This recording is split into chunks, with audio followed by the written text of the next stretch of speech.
Take me higher, higher, higher, higher. I need a sky view with no limitations.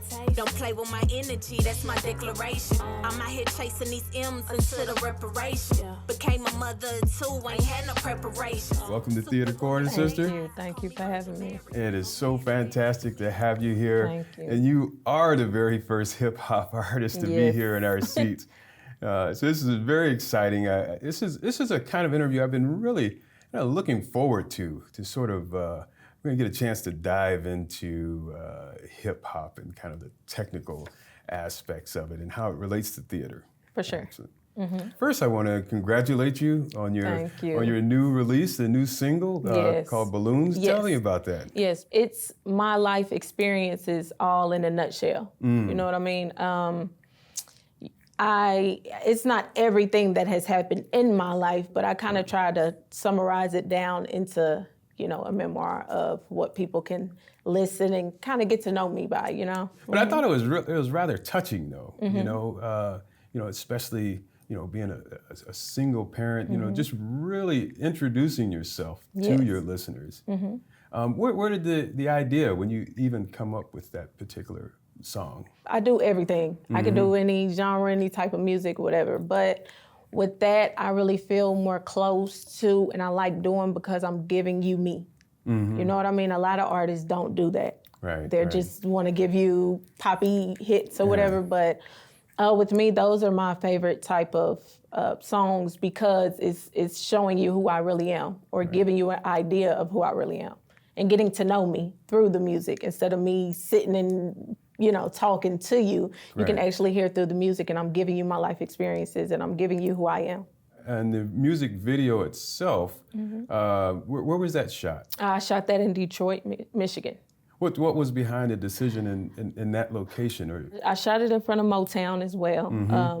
And it was just, Motown, when you get there, of course, when we're talking about Motown, we know who's come out of that camp with Diana Ross and Michael Jackson and the list goes on. But, that gives you inspiration already. But when you're standing in front of it, it's like the energy that you get just standing in front of that place is amazing, So I kind of wanted to bring that into it being the type of song that it was and the feeling that I had when I was recording it, when I wrote it, and, shooting the video and kind of giving you that inspiration that I got when I was writing it. That's really cool part of your music videos. There's a lot of extra thought to it. There's substance to these, your approach to music videos. You have another music video where you kind of, is in front of a historic structure and there's kind of a slave theme. Tell me about that song in that video. With that one, when you hear the lyrics to the song, you wouldn't think that the video would be what it is. And that's what I try to do. I don't want to be the typical young hip hop artist, you know what I mean? I kind of want to step out the box. I've always been an elephant in the room, So I always want to give you more. I want your mind to know when you hear Kia Leiani drop the video, it's like, let me go look. Kind of like Missy Elliott and Busta Rhymes. You know what I mean? When you hear that, it's kind of like, you know you're about to see a movie or it's going to be something different. It's not going to be the usual. And that's what I kind of try to bring to my visuals. It also leads me to think about, I'm not a real rapper. I mean, maybe I'm an aspiring hip hop artist. That's as far as it goes. But I was always curious of what comes first. Like the lyrics come first, or do you have the beat and you make the lyrics on the beat? I don't know. Oh, with me, I kind of work both ways. So if I hear a beat that speaks to me, because I make music off feeling. So if I hear a beat and it's like giving me the inspiration that I need and it's making me, think and come up with some amazing, lyrics, perfect. Now, sometimes I might just be literally sitting in the car, walking down the street, in the store, and a line that just come in my head and I'm like, whoa. Wow. And I can keep going in my head, walking or whatever I was doing, or put it in my notes and go from there. And I can make a whole hook. Right. You know what I mean? Off of that, and then find a beat. So I kind of do it both ways. Wow. All right, there's a little insight. Yeah. And so, how does a hip hop artist like yourself, you got 2 beautiful kids. Thank you. You know, that's a lot to balance. You know, so what's your approach besides the organic grind that you just you possess? You know, what's the approach? You got real life going on, and you're going after, you know, a career like this. I've been doing this for a long time, since I was 8. You know, so I was doing music before I had kids. Okay. So with me, it's just the fact of now I'm doing it for them, as well as they get excited when they see me doing this. So it just makes it even more fun, you know. Wow, I think I heard, what was it, Damian Dash talks about he doesn't hustle for his first name, he hustles for his last name. Yes. Yeah, that's pretty, that's kind of, you know, inspirational, kind of interesting. So the other reason I'm really excited to have you here is to kind of, let's explore the theatrical aspects of hip hop performance.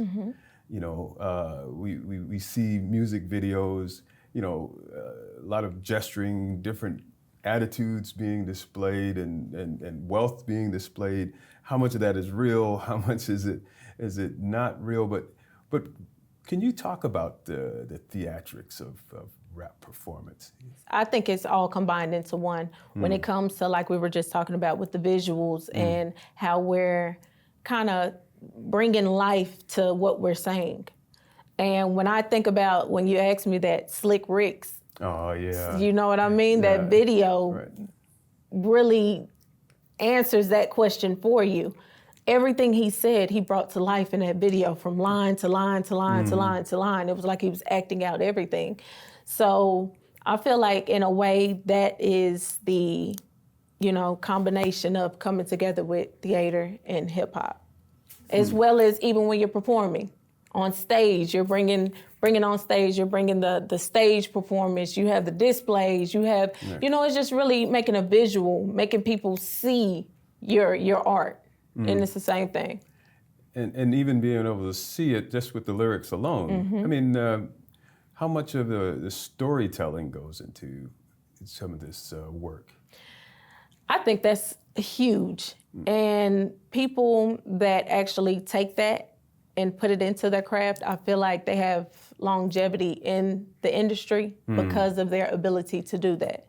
You feel what I'm saying? Right. It's just kind of storytelling is as well as making people bring their own life experiences into music, instead of just making this, you know, bop music that you can bob your head to and it has no meaning, it has no substance. I feel like that storytelling really takes you to the next level if you can do that. I also understand you do a little ghostwriting as well.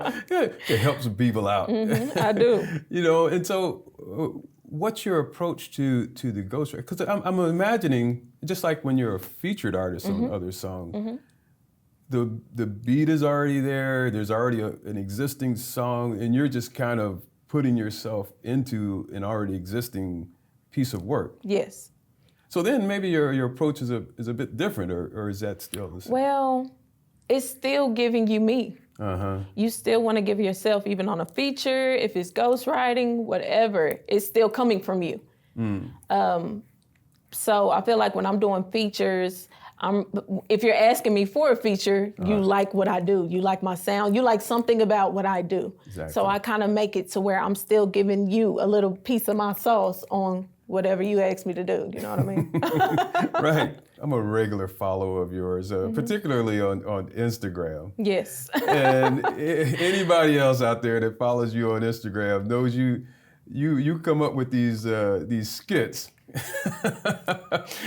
that are, I don't know where these come from, but just hilarious. I mean, you know, sometimes we're having a bad day. Here pops up one of your skits, and you know, it just kind of picks me up. Where does all this started? Where does that come from? I mean, I'm a goofball. I'm quiet, I'm chill, but when that time comes, I can be a character. You know, so the jokes are there. It's not a character. It's not a gimmick. This is me. So I could be sitting there and like, hey, get the camera, and just start going. Right. You know, it's not scripted. It's not anything. So It's just, it's a part of me. It's another side of me. Yes, music has always been, what I've been doing since I was 8. But with acting and moving in that lane, I have some opportunities coming up in the acting, and I just feel like with that, it's a natural transition. Because I've been acting a fool all my life.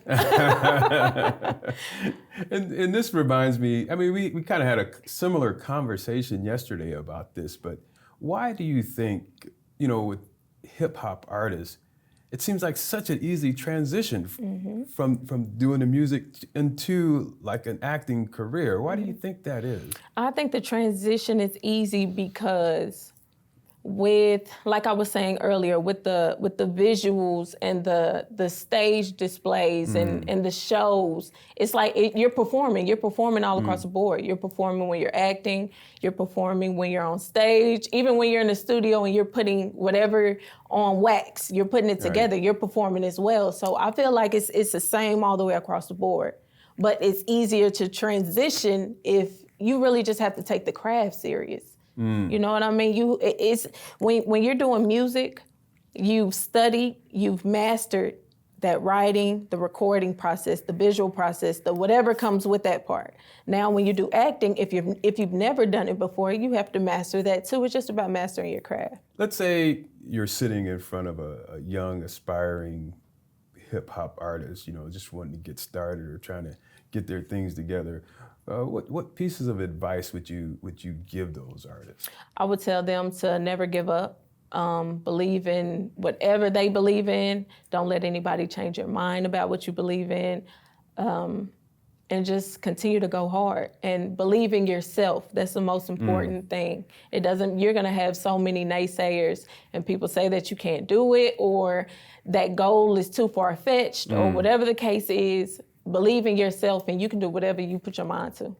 It seems like it's more encouraging if you do have haters. Oh, of course. Because then if you don't have haters, there's what no are you one doing talking. it for? Yeah, or you're not even on the horizon. You're not even seen if you don't have those. Of kind course. Of things. Of course you want them, but you want people to love you too. Right. But those haters are gonna encourage you anyways. You know what I mean? But you have to have tough skin in this industry. You cannot come in here and everything can't hurt your feelings. You know what I mean? You really have to come in here and know who you are. You have to know exactly who you are.